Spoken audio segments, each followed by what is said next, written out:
Hello and welcome to the third of our Celtic Way Champions League preview specials. Joining me on this occasion is journalist, podcaster and Bundesliga expert Stefan Bienkowski. Now, Stefan is well known for his work covering German football and football in general, really, and has written for the likes of the New York Times, the Telegraph, works for Transfermarkt and is behind the excellent Gegenpressing Bundesliga podcast and newsletter. Missed anything there, Stefan? No? No, I think that's us basically done, right? Writing that all off takes about half an hour. Sorry about that. Now, Stefan is here to talk to us about Wednesday's Champions League Group F match between RB Leipzig and Celtic and what is the first of a crucial double-header between the sides. Now, so far in the groups, Leipzig have been beaten 4-1 and 2-0 by Shakhtar Donetsk and Real Madrid, while Celtic drew 1-1 and lost 3-0 to the same opponents. Game 3 then, Stefan, is shaping up to be vital to both sides' qualification hopes. I'll start off by asking, is the pressure more on Leipzig for this one, considering they have already suffered a loss at home against a team that they've been expected to beat? Yeah, it's an interesting question. I guess at the moment there's definitely a lot of pressure on Leipzig. So they brought in a new head coach, Marco Rosa, who replaced Domenico Tedesco about 5 or 6 games into the season. And it's been real mixed bag right now. Of course, if anyone who covers German football or watches German football will know that Marco Rose was the previous Borussia Dortmund head coach who got sacked at the end of last season. So he's not exactly coming in on a wave of goodwill and his reputation being sky high. He kind of has to prove himself, even though he is a native Leipziger and he actually came through the club as a youth coach. And he's very much a Red Bull man, so he kind of gets that going for himself. But in terms of the start, he's had his 2 wins and 2 defeats. They beat Borussia Dortmund, which would have been great for him to get one over his old club. But we're talking about a Dortmund team that have been very disjointed. They lost the weekend there. They have great players, but as a team, they're quite terrible, as we saw in the Europa League last season, actually. And then, of course, they picked up a defeat to Real Madrid as well, and the Champions League as well. I actually thought they were okay in the first half, but then they went on to lose that. And then, of course, they beaten Bochum this weekend. Another team that were really quite terrible in general. Worst team in the Bundesliga, I'd say, this season. So he's kind of had a bit of mixed bag. But the interesting thing here is that he's come out of a difficult run of fixtures. And in the league itself right now, he's actually got a good run of games to really kind of get this team set up.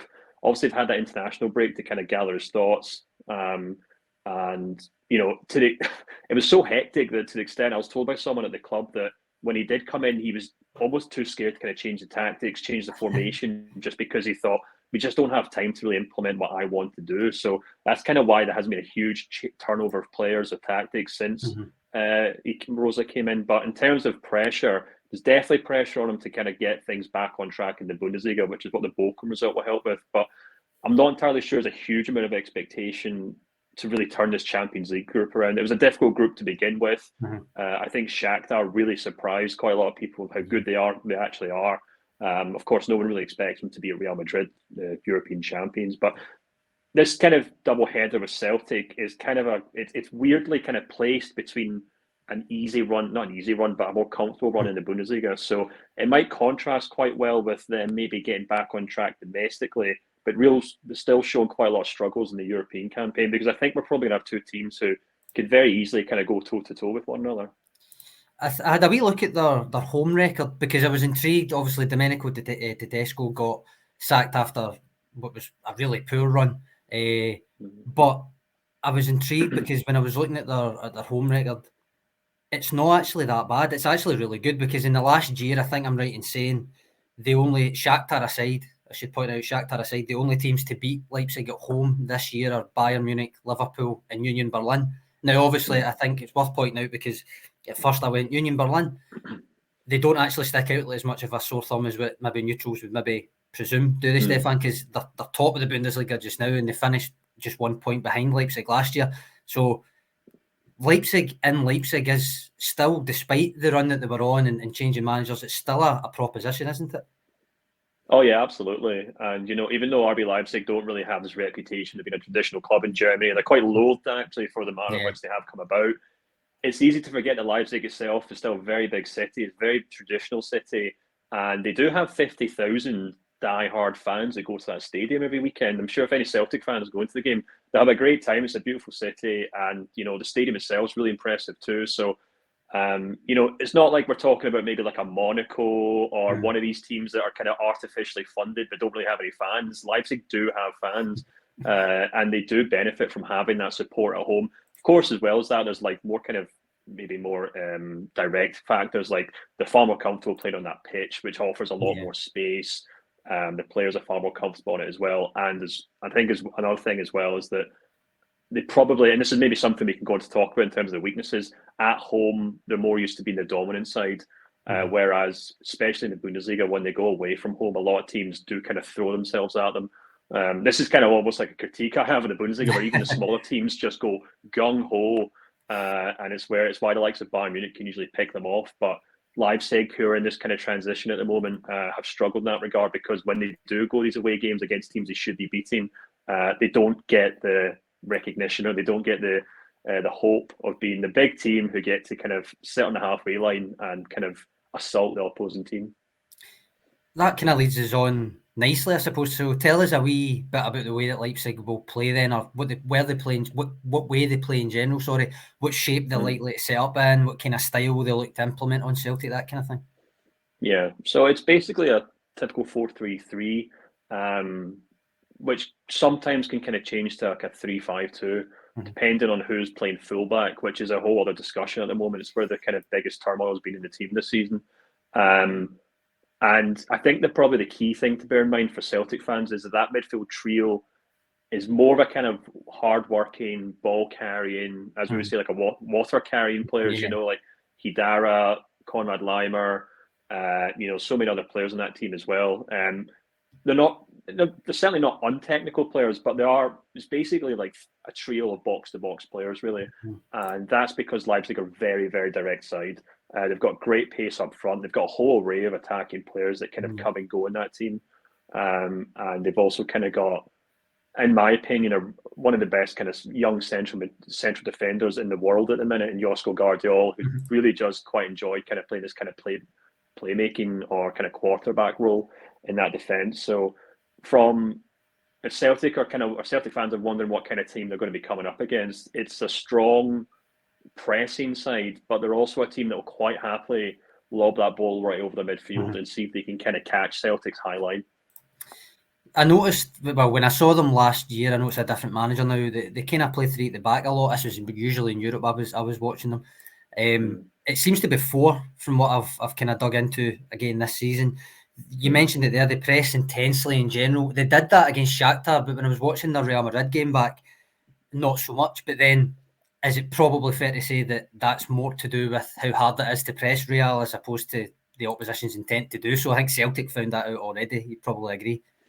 Yeah, there's a lot of players in that Real Madrid team that are basically impossible to press.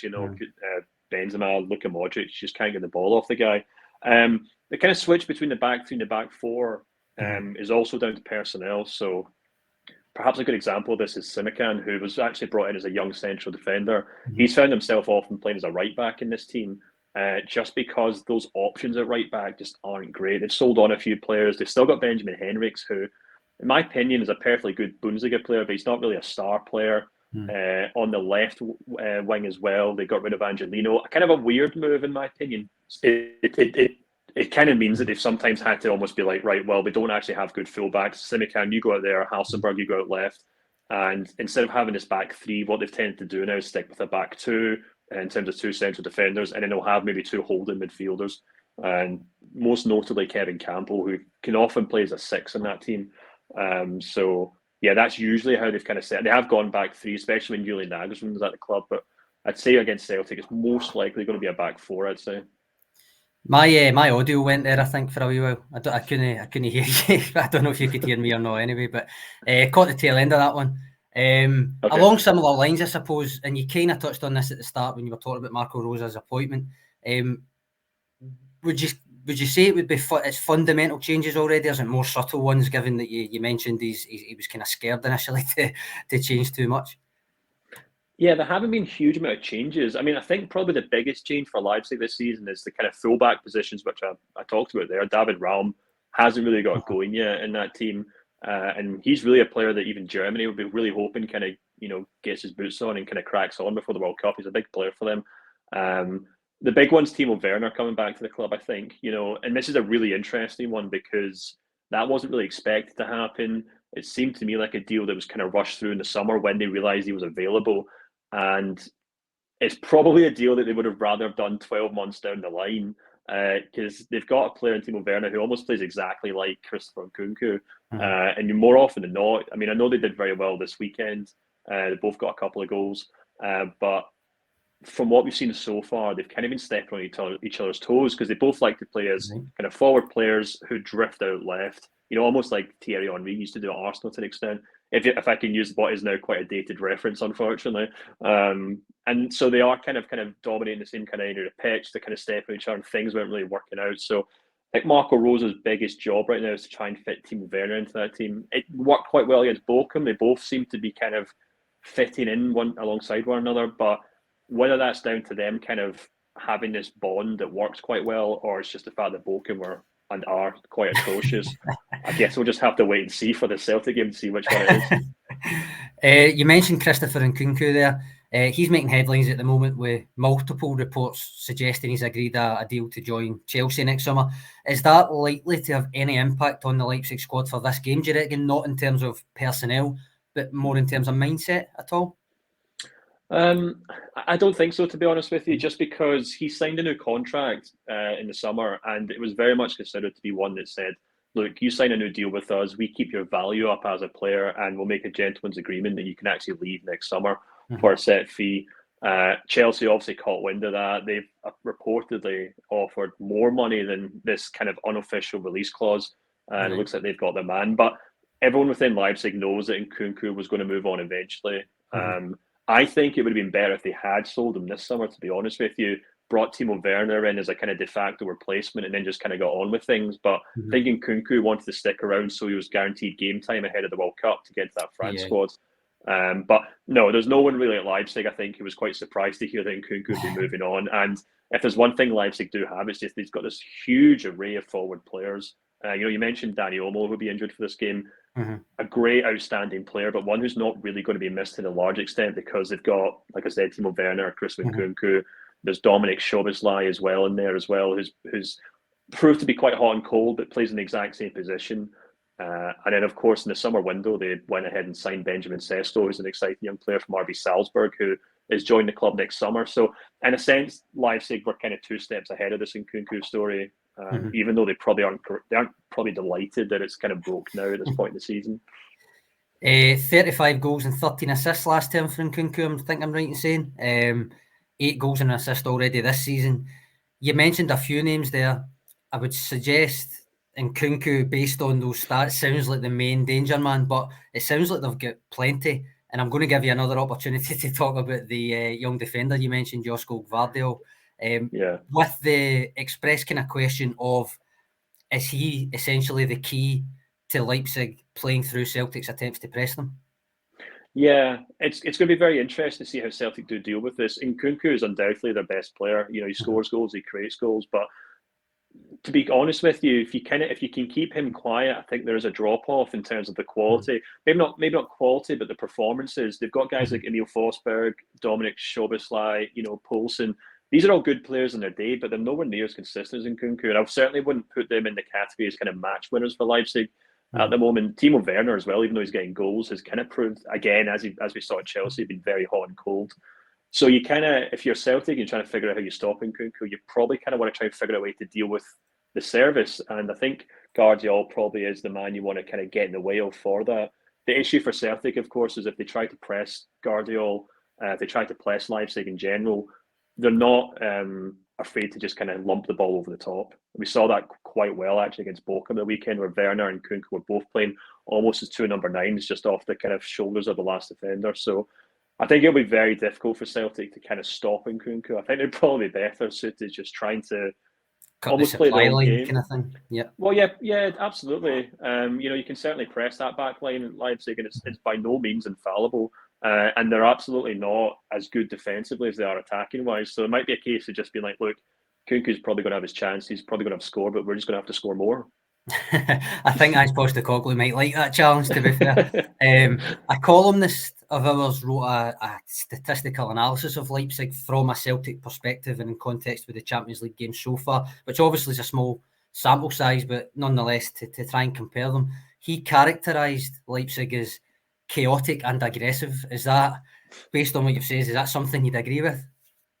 Yeah, I mean, I think that's probably a good way of summing up German football in general, to be honest with you.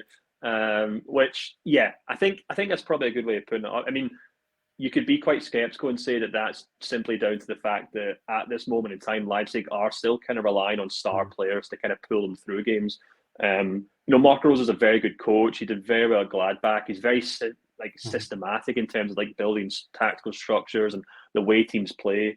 And at times at Dortmund, they did play quite good football, and it looked almost like the team were kind of playing to a certain system. We haven't really seen that from Leipzig yet, and I think that's probably the main issue. And I think that's probably why your column is kind of described as that way, which I think is quite accurate in the sense that there doesn't seem to be a game plan of sorts. It sounds silly to say. It sounds like I'm just kind of being very simplistic. But what I mean by that is, and this is what I mean said earlier in the show in terms of being a very counter-attacking but very direct team.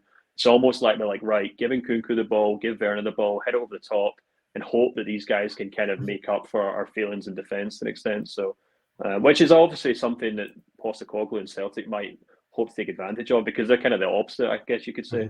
Don't be surprised to see Celtic try and counter as well, right enough. I mean, Leverkusen, if you remember that last year, one of the better goals Celtic scored in, I know they get beat, but one of the better goals that they scored in Europe last year was basically route one counter interplay as well. So Joe Hart launching it to James Forrest, lays it off, then a couple of 1-2s and then they scored. It's not typically how they score their goals, but I would argue domestically they don't have that space to exploit it. So it's more a case of that than anything else. But on Leipzig personnel, I mean, you've mentioned several players here, but I'm going to talk more about the squad as a whole. Now, they lost Tyler Adams is one I'm thinking on during the summer. Let Angelino go on loan with the signing of David Rom, as you've mentioned. It's not been what you'd call a summer of change, really, has it? They've kept the vast majority and added some quality with the likes of Werner. So theoretically, and I realise this is just a theoretical question, but would you say this is a slightly stronger side than the one that got to the Europa League semis last year, or is that slightly unfair? No, I think it's a fair point to make. I mean, the problem that Leipzig have had in the last couple of seasons, and now why they're on their third head coach in the space of almost 12 months, is because the club have always believed that they have a squad that should really be pushing Bayern Munich in the Bundesliga. Not to say that they have a better squad than Bayern Munich, although I think you could actually make that argument in certain positions, and overall they maybe have more depth than Bayern. They certainly did last season, but they have the squad, they have the personnel, they have the depth. They really should be going all the way in the Bundesliga. They should be kind of making inroads in the Champions League, and that's kind of why Jesse Marsch failed or was punted. That's why Dominic Tedesco was eventually punted as well, and that's why Marco Rosas came in at this point in the season and probably won't be expecting much money to spend in January because the club will say, you've got all these talented players. You've got, I mean, within reason, they might need another right back, and Galatsky in goals is looking a little older than he usually has been. And if they lose a few midfielders, like Konrad Laimer will almost certainly join Bayern Munich next season. So there's like little issues through the team that might need kind of fixed. But on the whole, I would think it's a fair point to say that they are, if anything, stronger thanks to having Timo Werner, thanks to not selling Christopher Nkunku. Josko Guardiola was obviously a player who's heavily linked and a lot of interest in Manchester City and Chelsea in the summer. He decided to stay and sign a new deal as well. So it is a better squad. It is a squad that should be challenging for the Bundesliga title. So let's not kind of beat around the bush here in terms of on paper the team that Celtic are playing, but in terms of how they're playing, they're certainly not playing like a team that's challenging for the Bundesliga. They're very much a team in transition, and there's certainly plenty for Celtic to have at, I think. That's an ideal way to ask my next question, because Celtic's away record in Europe is notorious, as you know. Their record in Germany considerably more so. Actually, we've actually got a column from Kevin McKenna on the website today exploring that kind of record against German teams, but specifically in Germany. So do you see any gaps in the Leipzig armour? You kind of spoke about a couple, but any major gaps in the Leipzig armour that Celtic's attacking way of playing, as in Celtic won't change that anyway, and a theme of Celtic's Champions League games so far has been a strong start, but ultimately passing up some big scoring chances at crucial times. So do you see a way that can exploit any gap in the Leipzig armour? Yeah, I think probably the best bet for Celtic is to kind of focus on those wing roles, to be honest with you. I don't think either fullback, depending on who they pick, whether it's they kind of stick with the more kind of, more defensive kind of central defender role in terms of Simikin on the right and Halstenberg on the left, or if they do stick with fullbacks in terms of Rom and Henriks. Neither of those players really fill me with a huge amount of confidence. None of them are really playing particularly well. And I think that's probably the best way for Celtic to get to Leipzig's goal. And as I mentioned, Glasgow in goals, I don't think he's really the player that he once was in terms of like a great shot stopper. So maybe a more kind of direct route in terms of those roles, in terms of focusing on wing play, which if I'm not mistaken, that's maybe where Celtic's best players are. So that maybe suits them quite well.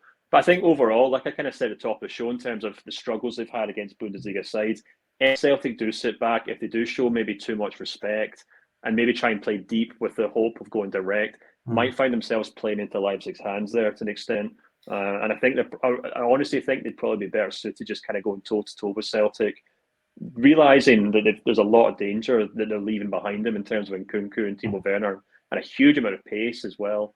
But I really think the kind of players that Celtic have in attack now could cause a lot of damage to that Leipzig defence.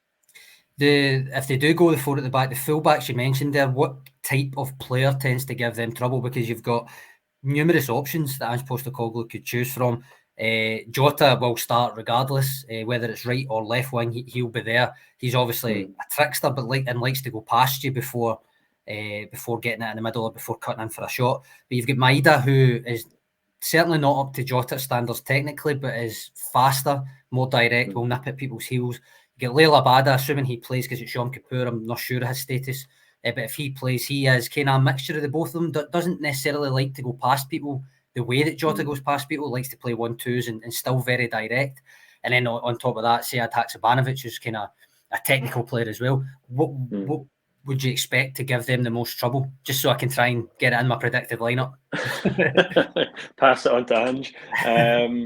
It's a good question. I mean, I think, for example, Simikan, he's a central defender. So if you kind of look at his average positioning when he does play as a right back, very rarely passes the halfway line. So you're kind of talking about a player there who'll sit back, and maybe Celtic can take advantage of the fact that they don't have to worry about him bombing forward. So maybe they can just say, sit right up there, sit on his toes, and you don't really have to worry about tracking back to a large extent.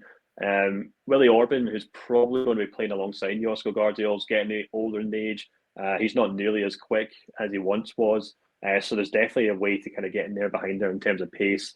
And in terms of Halstenberg or David Raum on the left-hand side, I think Halstenberg's quite a limited player, to be honest with you. He can often get caught out with ball watching, for example. So I think that's just a great way for Celtic to be able to pass through that defence, depending on how well the kind of central midfielders play in terms of Kevin Campbell or Haidara, or I think Conrad Leimer's out for the game, actually. But so I think there's all sorts of ways to be. I'm not sure if I can maybe label a specific player on that would work very well, but on the one hand, you've got Simikas probably going to be on the right. He's going to be very defensive. Or Benjamin Henriks is far of a wing back, but he's far more acceptable defensively on another side as well. It's a kind of similar matchup. You got the defense Halstenberg, the more attacking David Raum, but they both come with their own issues as well. So I certainly think there's plenty of space and opportunity for Celtic wingers to really get in there and have a go at them. If there's a ball watcher in there, that'll be music to the ears of the likes of Kyogo and Leila Bada. Leila Bada likes a back post run with a ball watcher, so that'll maybe be one to watch.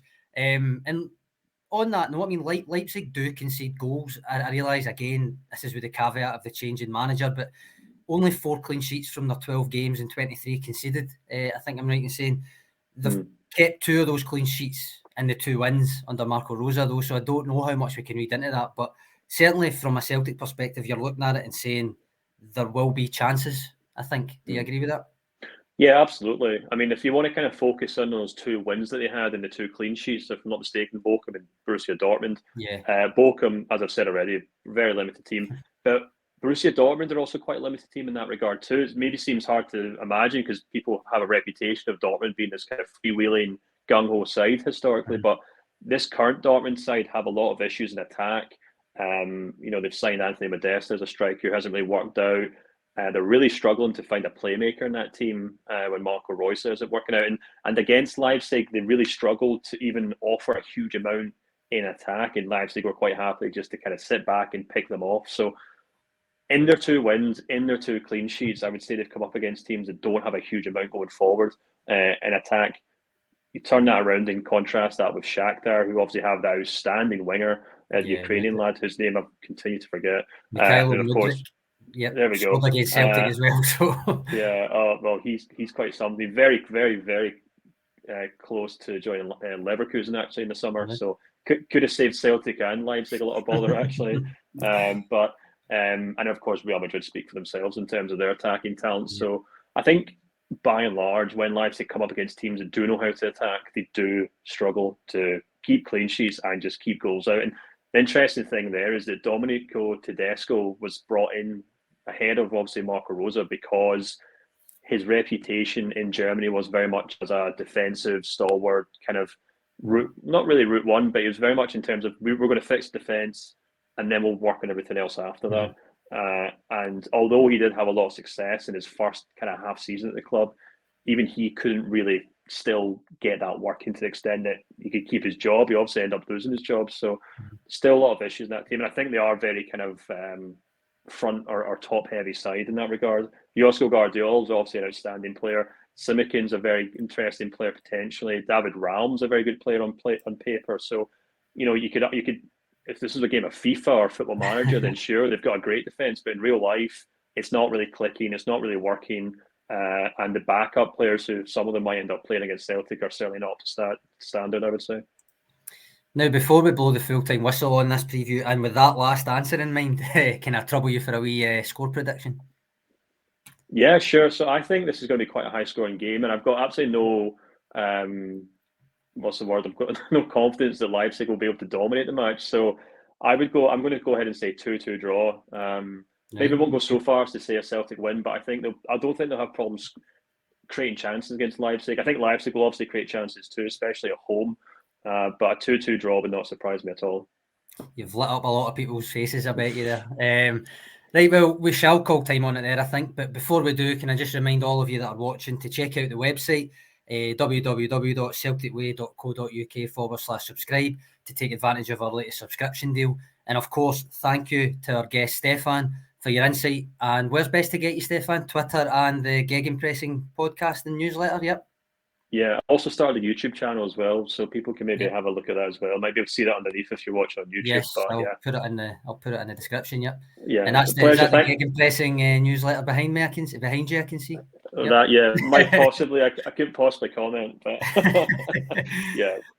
Yep, nice one. You heard the man. Make sure you give that a read or a listen. Give his YouTube a look as well. And again, thanks for joining us today, Stefan. Much appreciated. See you all later. Cheers.